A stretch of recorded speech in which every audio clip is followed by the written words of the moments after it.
In this video, we'll be discussing how to do an evaluation question in history. In simple terms, that's going to look like doing a short essay where you are writing a balanced assessment of the question, both agreeing and disagreeing with a statement, before giving your opinion in an overall judgment at the end. We're going to use the Tolland man as an example. He's from our Year 7 history course. He's a prehistoric man from over 2,000 years ago who was discovered in the 1950s in Denmark. Let's have a look at an example question. Using the sources and your own knowledge, to what extent do you agree that the Tolland man died because he was sacrificed? Whenever we get a question in history, we need to have a think about what it's asking you to do.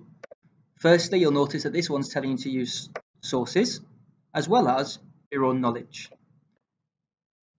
It's also asking you to think about a specific idea, that the Tolland man died because he was sacrificed. So when we look at the sources as well as our own knowledge, we can start to analyse them in that term. Any sources that agree with this statement, we might highlight green. The same with our own knowledge, as well as thinking about the opposite. Is there any evidence that would disagree with the idea that the Tolland man was sacrificed? We could highlight that in another colour, like red or pink. We've now organised our information. What we need to do is to think about how we would write our answer. Let's have a think about what the teacher's expecting first. There are lots of key features to include in a good evaluation answer. We'll have a look at them bit by bit, but feel free to pause the video and read each one in turn. You don't necessarily need a detailed introduction for a good evaluation answer in exam conditions, but it is good writing practice, and 1 or 2 sentences will help make a positive impression. This example includes 2 key criteria: some own knowledge to show your understanding of the topic and the question, as well as explaining exactly how you will answer the question by both agreeing and disagreeing with the statement. It's very straightforward to structure your answer in an evaluation question.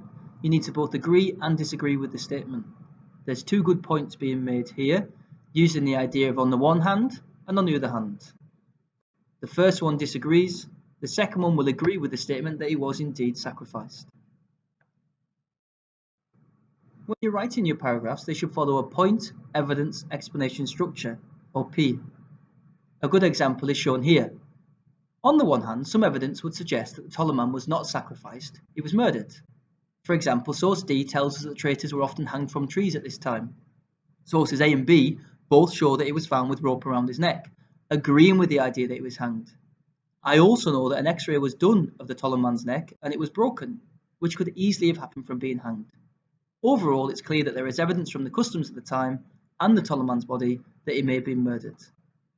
In simple terms, this includes a really clear point that is disagreeing with the question.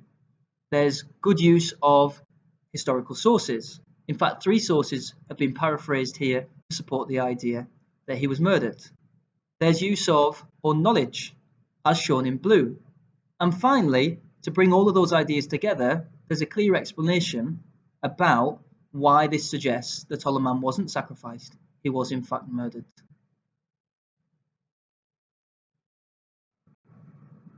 Here's an example of a good conclusion, and it's really important that you include one of these if you hope to get the top marks. In conclusion, I agree that the Tolland man was indeed sacrificed. I think this because although a lot of evidence suggests that he was hanged, this does not mean he wasn't sacrificed.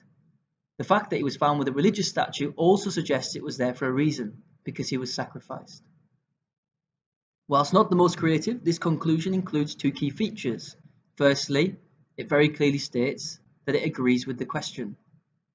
Secondly, it explains why, and it does so effectively using historical evidence.